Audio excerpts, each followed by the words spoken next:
warahmatullahi wabarakatuh. Hai sahabat pembelajar semuanya, apa kabarnya hari ini? Tetap semangat dan terus belajar. Baik, pada kesempatan kali ini saya ingin membuat tugas untuk hari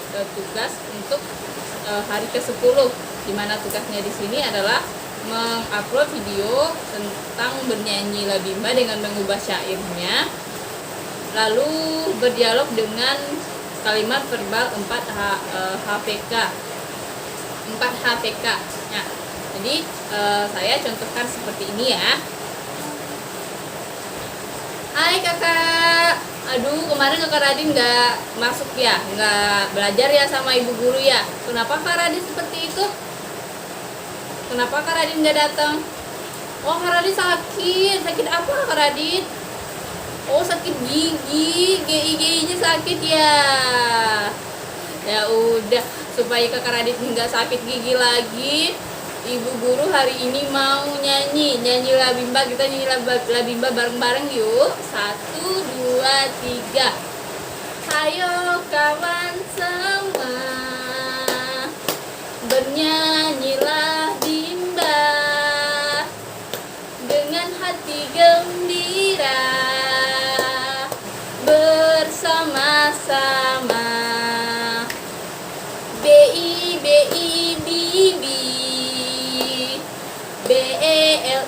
beli, SAYU sayur, bibi beli sayur, kakak,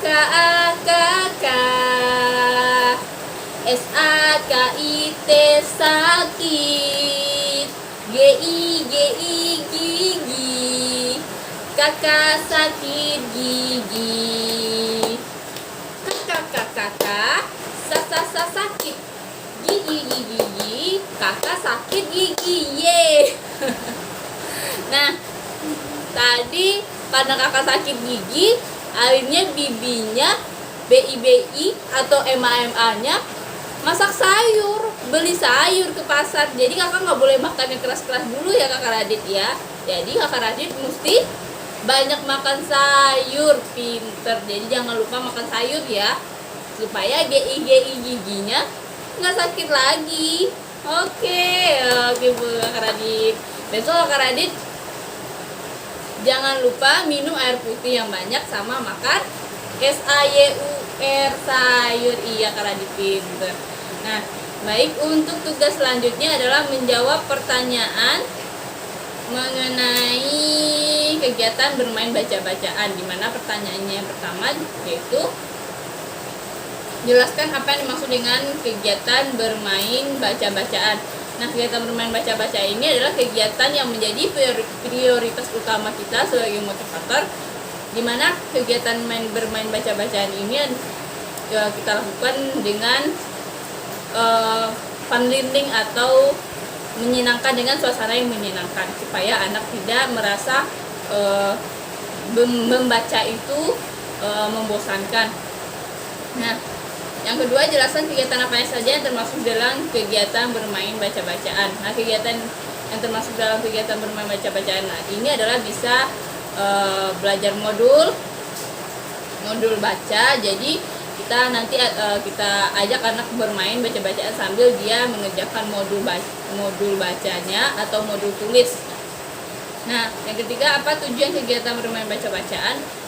Tujuannya adalah untuk supaya kita bisa membimbing anak atau menumbuhkan minat baca anak itu dengan cara yang menyenangkan. Jadi ketika anak bermain baca-bacaan, otomatis dia akan mengingat kata-kata verbal sederhana yang kita ibukan dengan cara yang menyenangkan. Jadi kita ajak anak bermain baca-bacaan itu dengan hati gembira atau dengan tepuk tangan. Yang keempat, kapan kegiatan bermain baca-bacaan dilakukan oleh motivator?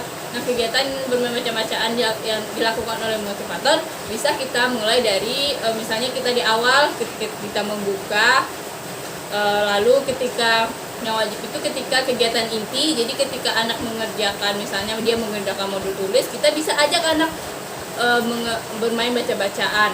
Lalu ketika terakhir kita mengulang lagi atau mengevaluasi anak secara verbal. Jadi kegiatan bermain baca-bacaan itu kita lakukan selama proses bimbingan minat belajar itu.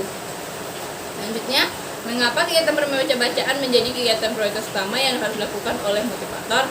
Karena bermain baca-bacaan ini hukumnya wajib ya, wajib mesti kita terapkan di Bimban karena kita merupakan bimbingan minat belajar atau bimbingan minat baca dan belajar anak. Jadi otomatis kegiatan prioritas kita ini adalah bagaimana cara kita membimbing atau menumbuhkan minat belajar dan baca anak itu melalui kegiatan bermain baca-bacaan tersebut.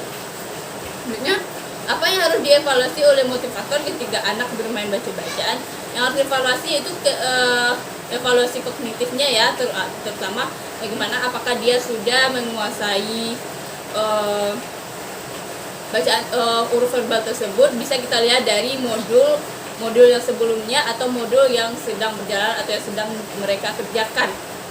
Selanjutnya, bagaimana cara menerapkan kegiatan bermain baca-bacaan bersama anak? Nah, caranya yaitu dengan mengajak anak atau membawa anak ke dalam suasana yang menyenangkan terlebih dahulu. Jadi ketika anak suasana hatinya sudah senang, kita bisa bermain baca-bacaan dengan cara bernyanyi misalnya, atau menanyakan dia kegiatan dia sehari-hari. Lalu kita hubungkan dengan kegiatan bermain baca-bacaan seperti itu. Selanjutnya, jelaskan apa yang diketahui tentang teori jam bandul dan berikan contohnya. Teori jam bandul ini adalah teori di mana ketika jam bandul itu bergerak ke kiri ke kanan, intinya itu ketika jam bandul ada di tengah, berarti kegiatan intinya itu adalah kegiatan bermain baca-bacaan. Nah, ketika dia berayun ke kiri atau ke kanan, kita bisa mengajak anak itu bermain modul baca atau modul tulis atau kegiatan yang berhubungan dengan psikomotorik, bisa mewarnai atau menggambar. Nah, contohnya ketika anak sudah bosan, dia mulai kelihatan bosan bermain baca-bacaan, kita bisa ngajak anak dengan misalnya menulis atau menggambar. Jadi apa yang digambarnya itu kita bisa verbalkan lagi menjadi kegiatan bermain baca-bacaan. Sebenarnya apa tujuan penerapan teori jam bandul? Nah, tujuannya yaitu satu, supaya anak merasa gembira dan kegiatan bermain baca-bacaan tersebut bisa tersampaikan dengan baik.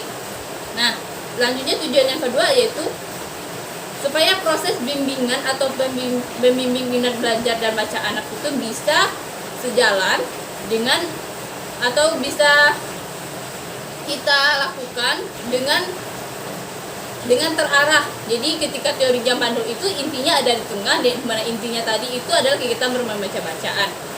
Selanjutnya, kapan motivator menerapkan teori jam bandul? Nah, kita bisa menerapkan teori jam bandul itu ketika anak sudah mulai merasa bosan, atau kita lihat ekspresi anak ketika dia udah mulai kiri kanan, berarti dia udah gak terarah lagi kan, berarti kita bisa ganti. Dan teori jam bandul ini berhubungan dengan variasi skill tadi. Kita bisa mengganti, misalnya ketika anak udah bosan menulis, kita bisa ajak dia menggambar, atau kita bisa ajak dia bercerita atau mendongeng dan sebagainya. Selanjutnya, bagaimana jika motivator tidak menerapkan teori jam bandul? Nah, ini kalau tidak kita terapkan, otomatis anak akan berada di satu aspek saja. Misalnya dia menulis dia sampai dimulai dari awal sampai akhir. Nah, itu akan mengakibatkan anak menjadi bosan dalam belajar, atau dia akan suntuk. Nah, besok lagi dia nggak mau lagi dia belajar baca. Jadi efeknya itu ke anak, tentu ke kita sendiri ya. Ketika kita kok gini-gini aja sih anaknya gitu. Jadi akhirnya tidak, yang namanya bimbingan atau membimbing minat belajar anak itu tujuan utamanya itu tidak tersampaikan. Nah, sekian jawaban dari saya. Wabillahi taufiq wal hidayah. Wassalamualaikum warahmatullahi wabarakatuh.